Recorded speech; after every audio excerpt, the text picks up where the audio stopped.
Lenin, சேலத்தை பார்த்தோம், உற்சாகம் கரைபுரல அங்கு கொண்டாட்டத்தில் ஈடுபட்டிருந்தாங்க. புதுச்சேரியை பார்த்தோம், தலைநகர் சென்னையில லேசான மழையோட மக்கள் ஆர்வமோடு இருக்கிறதையும் பார்த்தோம். திருச்சியை பொறுத்த வரைக்கும் என்ன நிலவரம் லெனின்? திருச்சியில் மிக உற்சாகமாக புத்தாண்டை வரவேற்பதற்காக நிறைய இளைஞர்கள் காத்திருக்கிறார்கள். குறிப்பாக இளைஞர்களுக்கும் காவல்துறையினர்களுக்கும் மிகப்பெரிய போட்டி என்பது திருச்சி மாநகரத்தில் நடந்து கொண்டிருக்கிறது. திருச்சி அண்ணா விளையாட்டு அந்த மாவட்ட விளையாட்டு மைதானம் இருக்கு இல்லையா, அந்த விளையாட்டு மைதானத்தை சுற்றி இருக்கக்கூடிய அந்த சாலையில் ரேஸ் போகக்கூடிய அந்த இளைஞர்களை கட்டுப்படுத்தக்கூடிய பணியில காவல்துறையினர் ஈடுபட்டிருக்காங்க.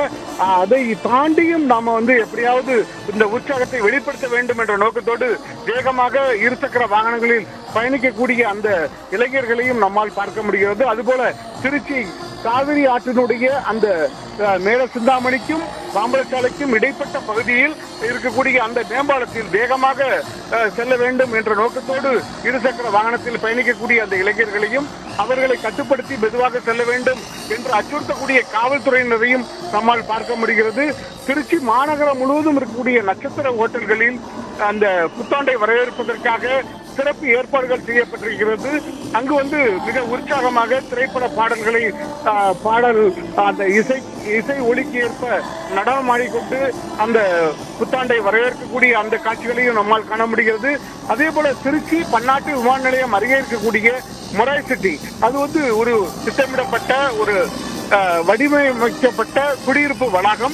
அந்த வளாகத்திற்குள்ளே தற்போது அந்த இளைஞர்கள் மிக உற்சாகமாக திரைப்பட பாடல்களை பாடுவதும் அந்த பாடல்கள் இசைக்கும் போது அதற்கு ஏற்ப நடனம் ஆடுவதையும் நம்மால் காண முடிகிறது. இப்படி திருச்சி மாநகரம் முழுவதும் ஒரு உற்சாகத்தோடு இந்த புத்தாண்டை வரவேற்பதற்கான ஒரு பணியில் இளைஞர்கள் ஈடுபட்டிருக்கிறார்கள், பொதுமக்கள் ஈடுபட்டிருக்கிறார்கள்.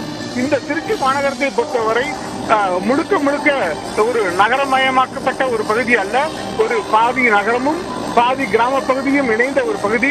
எனவே திருச்சி மாநகரம் முழுவதும் ஒரு கட்டுப்பாடோடு அந்த இளைஞர்கள் இந்த புத்தாண்டை வரவேற்கக்கூடிய ஒரு காட்சியை நம்மால் காண முடிகிறது. வினேஷ், திருச்சி மாவட்டத்திலும் பல்வேறு இடங்களில் புத்தாண்டு கொண்டாட்டங்கள் களைகட்ட தொடங்கியிருப்பதாக குறிப்பிட்டிருந்தீங்க. அடுத்தடுத்த விவரங்களுக்காக மீண்டும் தொடர்பு கொள்கிறோம். தற்போது விவரங்களுக்கு நன்றி லெனின்.